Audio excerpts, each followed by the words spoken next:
Supreme court ने महिलाओं के पक्ष में एक बड़ा फैसला सुनाया है।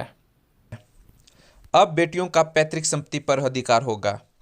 भले ही हिंदू उत्तराधिकार अधिनियम 2005 के लागू होने से पहले ही को-पार्टनर की मृत्यु हो गई हो, हिंदू महिलाओं को अपने पिता की प्रॉपर्टी में भाई के बराबर हिस्सा मिलेगा।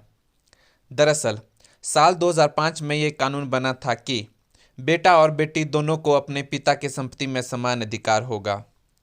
आइए हम आपको बताते हैं कि पिता की प्रॉपर्टी पर बेटियों का कितना अधिकार है। आपको बता दें कि 2005 में हिंदू उत्तराधिकार कानून 1956 में संशोधन किया गया था। इसके तहत पैतृक संपत्ति में बेटियों को बराबर का हिस्सा देने की बात कही गई है। क्लास 1 लीगल हेयर होने के नाते संपत्ति पर बेटी का बेटे जितना हक है। शादी से इसका कोई लेना देना नहीं है। अपने हिस्से की प्रॉपर्टी पर दावा किया जा सकता है।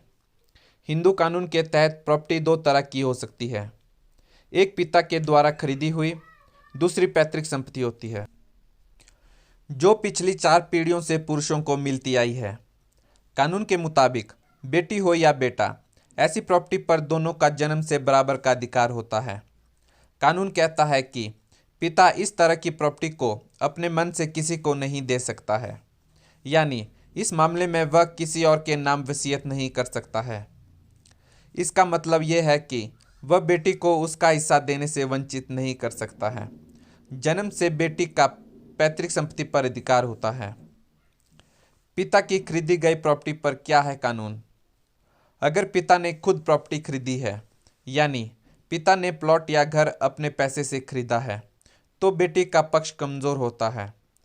इस मामले में पिता के पास प्रॉपर्टी को अपनी इच्छा से किसी को गिफ्ट करने का अधिकार होता है। बेटी इसमें आपत्ति नहीं कर सकती है। पिता की मृत्यु होने पर क्या होगा? अगर पिता की मौत बिना वसीयत छोड़े हो गई हो, तो सभी उत्तराधिकारियों का प्रॉपर्टी पर बराबर अधिकार होगा। अगर आसान शब्दों में कहें तो हिंदू उत्तराधिकार कानून में पुरुष उत्तराधिकारियों को 4 वर्गों में बांटा गया है। इसमें सबसे पहले प्रॉपर्टी क्लास 1 के उत्तराधिकारियों के पास जाती है। इनमें विधवा, बेटी और बेटे या अन्य शामिल हैं। प्रत्येक उत्तराधिकारी प्रॉपर्टी का एक हिस्सा लेने का हकदार है। इसका मतलब यह है कि पिता की प्रॉपर्टी में बेटी का बराबर हिस्सा है।